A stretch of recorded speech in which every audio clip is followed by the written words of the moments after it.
मछली पानी में कैसे जीवित रहती है? मेहंदी क्यों लगाया जाता है? तेल का टैंकर गोल क्यों? पानी का टंकी इतना ऊंचा क्यों? सपने में भूत देखने का मतलब? सूर्य ग्रहण क्यों होता है? तो इन्हीं सब सवालों के जवाब पाने के लिए बने रहे हमारे साथ और चैनल को सब्सक्राइब करके बेल आइकन जरूर दबा दे ताकि इन्हीं के जैसे सवालों के नोटिफिकेशन आपको मिलते रहे।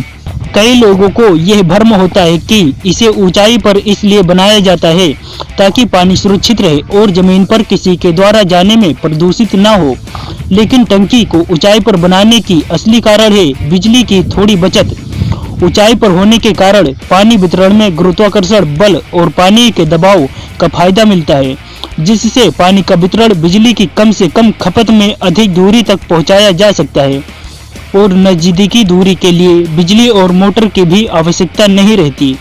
आपने जब भी तेल के टैंकर देखे होंगे, उनकी आकृति गोल ही दिखाई देगी और टैंकर सिर्फ यूं ही नहीं बनाए जाते, इनके पीछे एक बड़ा कारण होता है। आइए जानते हैं इस कारण को। तेल के टैंकर का गोल होने का। किसी बर्तन में जब तेल या कोई तरल पदार्थ भरा जाता है तो वह कोनों पर दबाव बनाता है। यदि बर्तन चौकोर होगा तो सारा दबाव कॉर्नर पर ही लगेगा। यदि टैंकर गोल बनाया जाता है तो दबाव सभी दीवारों पर हर दिशा से बराबर लगने लगता है। यही वजह है कि आगे और पीछे के भाग गोल होते हैं। मेहंदी में रंग के अलावा औषधीय जड़ी बूटी होने की भी खूबी है। मेहंदी तनाव को कम करती है और दिमाग ठंडा करती है। सर्दियों में भी मेहंदी की रस्म इसलिए बहुत जरूरी हो जाती है क्योंकि शादी के समय दूल्हा और दुल्हन अपने जिंदगी के नए सफर के लिए बेचैन और घबराए होते हैं। मेहंदी उन्हें इसलिए लगाई जाती है ताकि उनका मन शांत रहे। वैज्ञानिकों के अनुसार किसी खगोलीय पिंड का पूर्ण अथवा आंशिक रूप से किसी अन्य पिंड से ढक जाना या उस पिंड के पीछे आ जाना ग्रहण कहलाता है।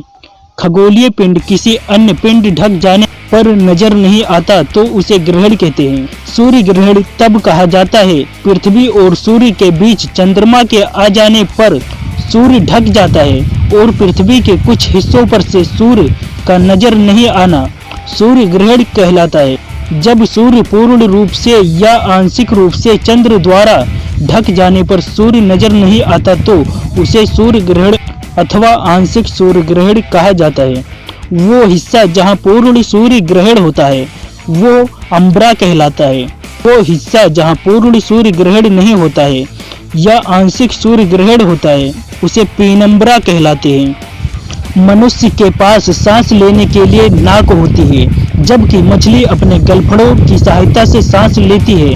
मछली के गलफड़े पानी में घुली ऑक्सीजन को फिल्टर करते हैं और कार्बन डाइऑक्साइड को बाहर निकालते हैं। मछली खुली हवा में या पानी के बाहर ऑक्सीजन को अवशोषित नहीं कर पाते हैं। जब मछली को पानी में बाहर निकाला जाता है तो मछली के गलफड़े काम करना बंद कर देती है, जिससे मछली सांस नहीं ले पाती है और वो मर जाती है। सपने में भूत देखने का मतलब? सपने में किसी जानकार या दोस्त का भूत देखना या उसे मरा हुआ देखना किसी लंबी यात्रा का संकेत माना जाता है। ऐसे सपने किसी अप्रिय के साथ लंबी और कष्टकारी यात्रा का संकेत होता है। सपने में मरे हुए इंसान या भूत से बात करना ज्योतिष के अनुसार बेहद अशुभ माना जाता है और अपने का मृत्यु देखना, सपने में खुद को मृत देखना शुभ माना जाता है। माना जाता है कि यदि व्यक्ति को सपने में वो मरा हुआ देखता है तो उसके जीवन में चल रही परेशानियां दूर हो जाती है। अगर आपका कोई सवाल है तो कमेंट करके पूछ सकते हैं और चैनल को सब्सक्राइब करके बेल आइकन ऑल पर जरूर प्रेस कर दें।